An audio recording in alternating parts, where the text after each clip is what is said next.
مبارک میں عید الفطر سے پہلے سورج گرہن ہونے جا رہا ہے۔ یہ سورج گرہن کون سی تاریخ کو ہوگا؟ پاکستانی وقت کے مطابق سورج گرہن کب شروع ہوگا اور کب ختم ہوگا؟ سورج کو کیوں گرہن لگتا ہے؟ سائنس اس کے بارے میں کیا کہتی ہے اور اسلام اس کے بارے میں ہماری کیا رہنمائی کرتا ہے؟ سورج گرہن کے وقت ہمیں کون سے کام ہیں جو کرنے چاہیے؟ نبی کریم صلی اللہ علیہ وسلم نے اس کے بارے میں کیا ارشاد فرمایا ہے؟ اور خاص طور پر جو حاملہ خواتین ہیں، جو پریگننٹ خواتین ہیں، ان کے لیے کیا کچھ احتیاط ہیں؟ کون سے کام ہیں جو انہیں نہیں کرنے چاہیے جن سے ان کے بچے پر اثر ہوگا؟ یہ وہ تمام باتیں ہیں جو آج کی اس ویڈیو میں آپ لوگوں کے ساتھ شیئر کرنے جا رہا ہوں، اس لیے اس ویڈیو کو آپ نے مکمل دیکھنا ہے۔ انشاءاللہ عز و جل بہت کچھ آپ کو سیکھنے کو ملے گا۔ سب سے پہلی بات کہ سورج گرہن کیوں ہوتا ہے؟ سائنس اس کے بارے میں ہماری یہ رہنمائی کرتی ہے کہ سورج اور زمین کے درمیان جب چاند آ جائے تو سورج کو گرہن لگ جاتا ہے۔ اسلام اس کے بارے میں کیا کہتا ہے؟ نبی کریم صلی اللہ علیہ وسلم نے اس کے بارے میں کیا ارشاد فرمایا ہے؟ آئیے میں چند احادیث آپ لوگوں کو سنانا چاہتا ہوں، جس طرح کہ حضرت عائشہ صدیقہ رضی اللہ تعالی عنہا سے روایت ہے کہ نبی کریم صلی اللہ علیہ وسلم کے زمانے میں سورج گرہن ہوا، یعنی آقا کریم علیہ الصلوۃ والسلام کی ظاہری حیات میں سورج کو گرہن ہوا تو آپ صلی اللہ علیہ وسلم نے لوگوں کے ساتھ نماز پڑھی اور نماز میں طویل قیام کیا، یعنی لمبا قیام کیا، لمبا رکوع کیا اور سجدے کیے۔ نماز کے بعد آپ صلی اللہ علیہ وسلم نے خطبہ ارشاد فرمایا۔ کیا ارشاد فرمایا؟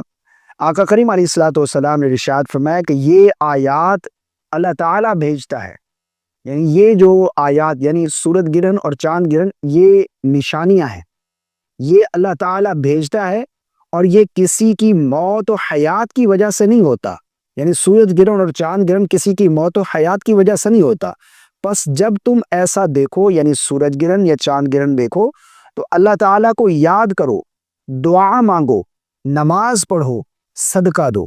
اسی طرح ایک اور روایت بھی ہے، حضرت مغیرہ بن شعبہ رضی اللہ تعالی عنہ سے روایت ہے، نبی کریم صلی اللہ علیہ وسلم نے ارشاد فرمایا سورج اور چاند کسی کی موت یا زندگی کی وجہ سے گرہن نہیں ہوتے۔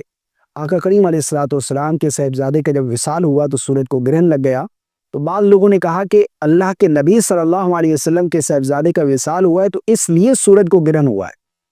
تو آقا کریم علیہ الصلوۃ والسلام نے اس چیز کی نفی کی، فرمایا کہ سورج اور چاند کسی کی موت یا زندگی کی وجہ سے گرہن نہیں ہوتے، بلکہ یہ اللہ کی نشانیوں میں سے دو نشانیاں ہیں۔ سورج اور چاند یہ اللہ کی نشانیوں میں سے دو نشانیاں ہیں۔ جب تم انہیں دیکھو، سورج گرہن اور چاند گرہن دیکھو تو اللہ سے دعا کرو، تکبیر کہو، نماز پڑھو اور صدقہ کرو۔ یعنی یہ سورج گرہن اور چاند گرہن یہ اللہ تعالیٰ کی دو نشانیوں میں سے دو نشانیاں ہیں۔ اور جب سورج گرہن ہو، چاند گرہن ہو، ہمیں نماز پڑھنی چاہیے، توبہ استغفار میں لگ جانا چاہیے اور صدقہ کرنا چاہیے اور دعاؤں کا اہتمام کرنا چاہیے، اپنے گناہوں کی بخشش مانگنی چاہیے۔ یہ آقا کریم علیہ الصلوۃ والسلام نے ارشاد فرمایا سورج گرہن اور چاند گرہن کے بارے میں۔ اور یہ سورج گرہن، چاند اور گرہن یہ اللہ تعالیٰ کی نشانیوں میں سے دو نشانیاں ہیں۔ اس سے اللہ اپنے بندوں کو ڈراتا ہے، اور وہ لوگ جو سورج کی یا چاند کی پوجا کرتے، عبادت کرتے، یہ ان کے لیے عبرت ہے، ان کے لیے یہ عبرت ہے۔ انہیں سوچنا چاہیے کہ جس کی وہ پوجا کرتے، جس کی وہ عبادت کرتے ہیں، ان کا بھی کوئی رب ہے، تو جو حقیقی رب ہے اللہ وحدہ لا شریک ہے، اسی کی ہی عبادت کرنی چاہیے، وہی عبادت کے لائق ہے، اللہ کے سوا کوئی عبادت کے لائق نہیں ہے، ٹھیک ہے نا۔ اب یہ سورج گرہن جو ہے کون سی تاریخ کو ہونے جا رہا ہے یہ یہاں پر سمجھ لیجئے، اور پاکستانی وقت کے مطابق سورج گرہن کب شروع ہوگا اور کب ختم ہوگا؟ سورج گرہن پاکستانی وقت کے مطابق 29 مارچ 2025 1:50 پر سورج گرہن شروع ہوگا اور 5:44 یعنی 5:44 پر سورج گرہن ختم ہوگا اور 1:50 پر 1:50 پر سورج گرہن شروع ہوگا 29 مارچ کو۔ اچھا، یہ سورج گرہن کون سے ممالک میں دیکھا جائے گا؟ یہ بھی تھوڑی سی تفصیل یہاں پر سمجھ لیجئے، اس کے بعد میں آپ لوگوں کو بتاتا ہوں حاملہ خواتین کے بارے میں۔ 2025 کا پہلا سورج گرہن 29 مارچ کو دیکھنے میں آئے گا۔ یہ جزوی سورج گرہن ہے، یہ جزوی سورج گرہن ہے۔ یورپ، ایشیا، شمالی امریکہ، جنوبی امریکہ اور بحر اوقیانوس کے کچھ حصوں میں دیکھا جائے گا. یعنی یہ جزوی سورج گرہن ہے. یورپ کے کچھ ممالک اور ایشیا کے کچھ ممالک، شمالی امریکہ اور جنوبی امریکہ اور بحر اوقیانوس کے کچھ حصوں میں دیکھا جائے گا. تاہم پاکستان اور بھارت میں اسے دیکھنا ممکن نہیں ہوگا. اچھا، جو حاملہ خواتین ہیں ان کے لیے کیا کچھ احتیاط ہیں، انہیں کون سے کام ہیں جن سے بچنا چاہیے؟ جس طرح بتایا جاتا ہے کہ حاملہ خواتین جو ہے سورج گرہن کے وقت آگ کے قریب نہ جائے، یا پھر اسی طرح سورج گرہن کے وقت حاملہ خاتون جو ہے وہ ہاتھ میں چھری نہ لے، ورنہ اس کے بچے کے اعضاء کٹے ہوئے پیدا ہوں گے. حاملہ خاتون جو ہے وہ سورج گرہن کے وقت لیٹ نہیں سکتی، یعنی وہ چلتی پھرتی رہے، بیٹھ نہیں سکتی. اس سے بچہ اگر بیٹھے گی یا لیٹے گی تو اس کا بچہ جو ہے وہ اپاہج پیدا ہوگا. بہت ساری چیزیں بتائی جاتی ہیں، تو ان کی کیا حقیقت ہے؟ دیکھیں، یہ تمام باتیں غیروں سے ہمارے اندر داخل ہو رہی ہیں. اسلام میں ان چیزوں کی کوئی حقیقت نہیں ہے. اگر اس طرح کی کوئی بات ہوتی ہے، حاملہ خاتون کے لیے کچھ احتیاط ہوتی کہ سورج گرہن اور چاند گرہن کا بچے پر کوئی اثر ہوتا ہے، تو آقا کریم علیہ الصلوۃ والسلام ارشاد فرماتے. جس طرح کہ آقا کریم علیہ الصلوۃ والسلام ارشاد فرمائے، نماز پڑھو، توبہ استغفار کرو، دعاؤں کا اہتمام کرو، صدقہ کرو، تکبیر کہو، اس وقت میں اللہ کی یاد میں گزارو. یہ وقت غفلت میں بالکل نہ گزارو، اللہ کے سامنے سجدہ ریز ہو جاؤ. تو یہ حاملہ خاتون کے لیے اگر کوئی احتیاط ہوتی تو اللہ کے نبی ہمیں ارشاد فرماتے، تو ہم ایز اے مسلم اسلام کو ہی فالو کریں گے.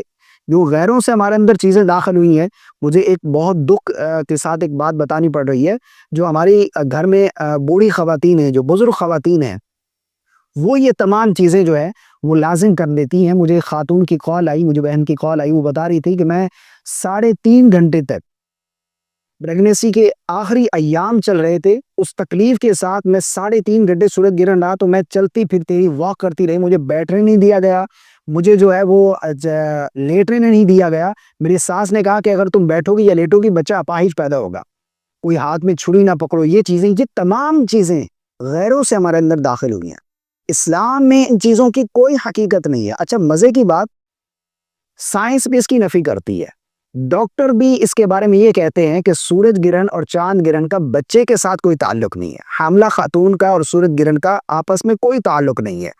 اللہ وحدہ لا شریک ہے، اللہ قادر مطلق ہے. وہ جو چاہے، جس طرح کی اولاد چاہے، وہ آپ کے نصیب میں دے. اس لیے اللہ سے دعا کرنی چاہیے. ان چیزوں پر اپنے اوپر لازم کر کے یہ الٹا آپ اللہ کو ناراض کرنے والے. یعنی ایک چیز دین کا حصہ نہیں ہے اور آپ اسے دین کا حصہ سمجھ کر اپنے اوپر لازم کر لیں، تو یہ بالکل غلط ہے. ان چیزوں سے بچنا چاہیے.